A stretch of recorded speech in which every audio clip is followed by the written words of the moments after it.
Poco después que partieran Jesús y Juan Marcos del campamento, Judas Iscariote desapareció de entre sus hermanos y no volvió hasta tarde ese anochecer.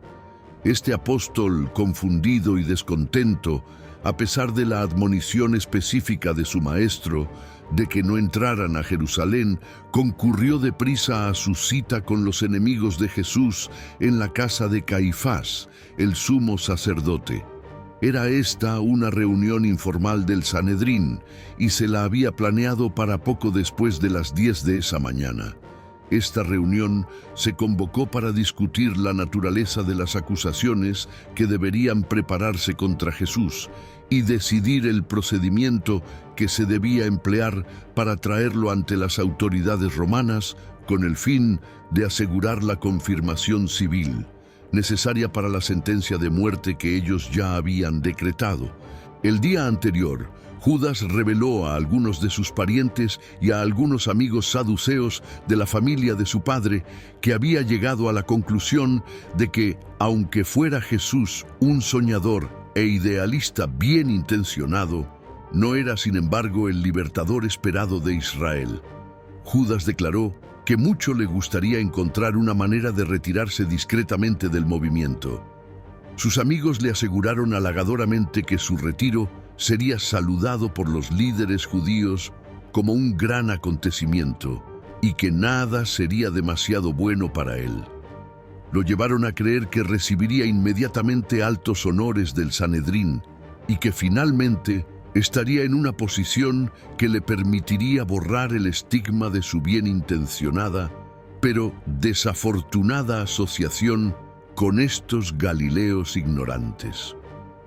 Judas no podía creer del todo que las obras poderosas del Maestro fueron forjadas por el poder del príncipe de los diablos, pero ya estaba plenamente convencido de que Jesús no ejercería su poder para engrandecerse. Por fin se había convencido de que Jesús permitiría ser destruido por los potentados judíos, y él no podía soportar la idea humillante de que se le identificara con un movimiento de derrota. Se negaba a cobijar la idea de un fracaso aparente. Entendía completamente el carácter firme de su maestro y la agudeza de esa mente majestuosa y misericordiosa. Sin embargo, derivaba cierto placer de una parcial aceptación de la sugerencia de uno de sus parientes, quien opinó que Jesús, aunque fuera un fanático con buenas intenciones, probablemente no estaba en sus cabales, que había sido siempre una persona extraña y mal entendida. Ahora pues, Judas empezó a llenarse como nunca antes de un extraño resentimiento porque Jesús no le había asignado nunca una posición de mayor honor.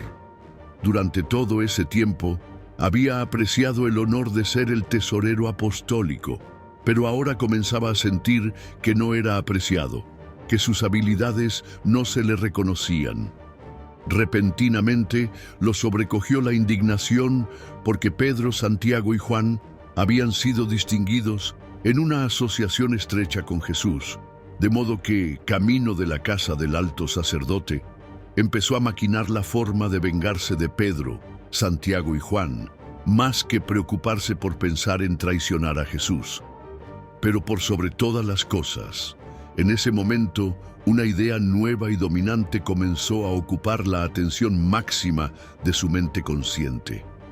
Había salido para conseguir honores para sí mismo, y si podía conseguirlo, vengándose al mismo tiempo de los que contribuyeron a la mayor desilusión de su vida, mejor así.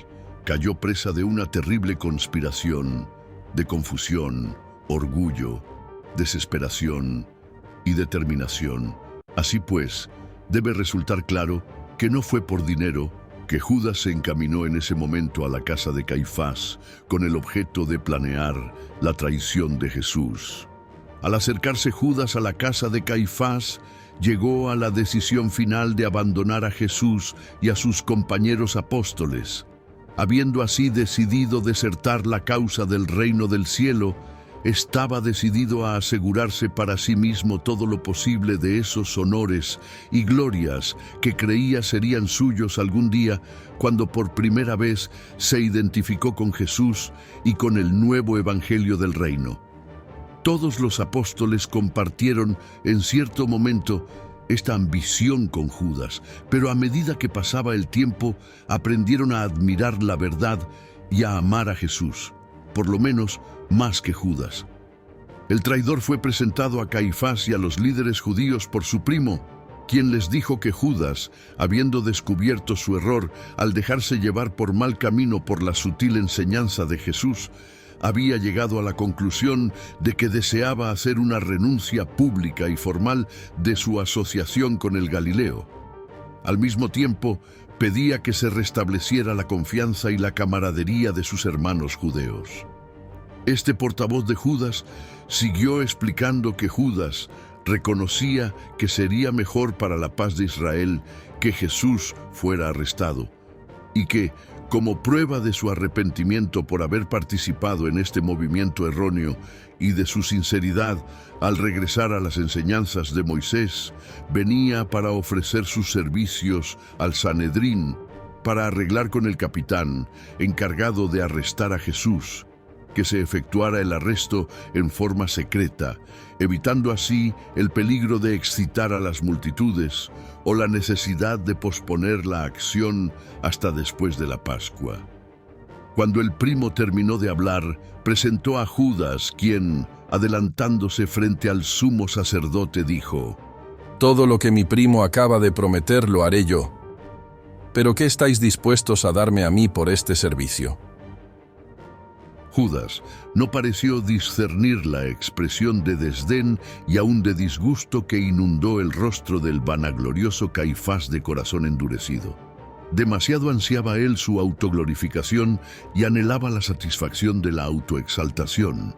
Entonces Caifás bajó la mirada sobre el traidor y dijo: «Judas, ve a donde el capitán de la guardia y arregla con ese oficial para traernos a tu maestro esta noche o mañana por la noche, y cuando nos lo entregues, recibirás tu recompensa por este servicio».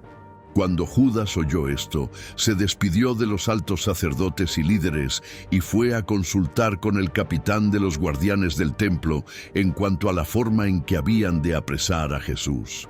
Judas sabía que Jesús estaba en ese momento ausente del campamento y no tenía idea ninguna a qué hora volvería esa noche. Por consiguiente, acordaron entre ellos arrestar a Jesús la noche siguiente, jueves, después de que tanto el pueblo de Jerusalén como todos los peregrinos visitantes se hubieran retirado para descansar. Judas volvió a donde sus asociados en el campamento, embriagado con ideas de grandeza y gloria, tales como no había tenido por mucho tiempo. Se había asociado con Jesús, esperando algún día volverse un gran hombre en el nuevo reino. Finalmente se había percatado de que no habría un nuevo reino tal como él lo había anticipado, pero se regocijaba de su sagacidad al decidir que compensaría su desilusión por no poder alcanzar la gloria en un nuevo reino, por venir con la obtención inmediata de honores y recompensas en el viejo orden. Estaba él ahora seguro de que ese viejo orden sobreviviría y destruiría a Jesús y a todo lo que él representaba. En esta última motivación de intención consciente, la traición de Judas demostró ser el acto cobarde de un desertor egoísta, cuya única preocupación era su propia seguridad y glorificación, pese a las posibles consecuencias de su conducta sobre su maestro y sobre sus ex asociados. Pero así fue por siempre.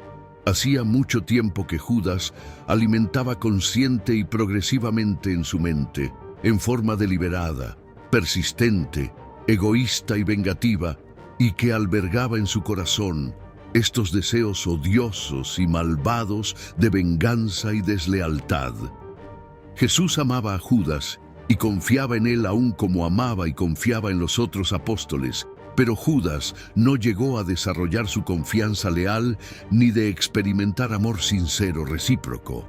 Cuán peligrosa puede llegar a ser la ambición cuando está totalmente ligada con la búsqueda de la satisfacción del yo y supremamente motivada por sentimientos de venganza largamente suprimidos y sombríos.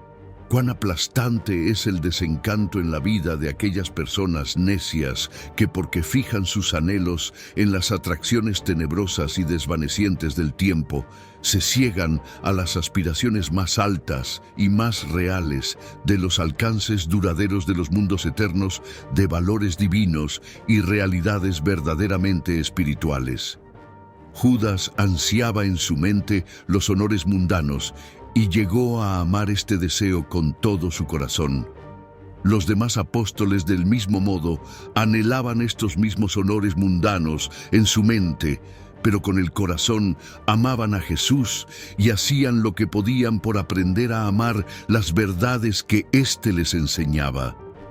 Judas no se lo percató en este momento, pero había criticado subconscientemente a Jesús desde el momento en que Juan el Bautista fue decapitado por orden de Herodes. En las profundidades de su corazón, Judas siempre resintió el hecho de que Jesús no hubiera salvado a Juan. No debéis olvidar que Judas había sido discípulo de Juan mucho antes de seguir a Jesús. Esta acumulación de resentimiento humano y amargo desencanto que Judas guardaba en su alma en atuendos de odio, se organizó ahora en su mente subconsciente, lista para aflorar a la superficie e inundarlo en cuanto se atrevió a separarse de la influencia apoyadora de sus hermanos, exponiéndose al mismo tiempo a las astutas insinuaciones y al ridículo encubierto de los enemigos de Jesús.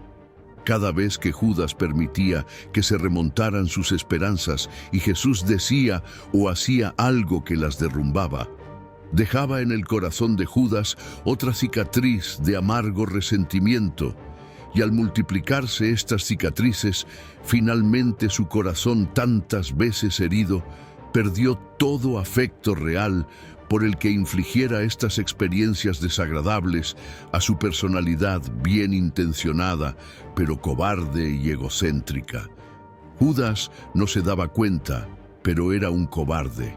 Por eso, siempre intentaba atribuir a Jesús tendencias cobardes, como explicación de negarse a buscar el poder y la gloria que parecían estar a su alcance. Todo hombre mortal sabe muy bien que el amor, aunque al principio sea genuino, puede transformarse por el desencanto, los celos y el resentimiento constante en odio verdadero. Por fin podían respirar en paz por unas horas los altos sacerdotes y los ancianos. No tendrían que arrestar a Jesús en público, y el haberse granjeado a Judas como aliado traidor les aseguraba que Jesús no escaparía de su jurisdicción como lo había hecho tantas veces en el pasado.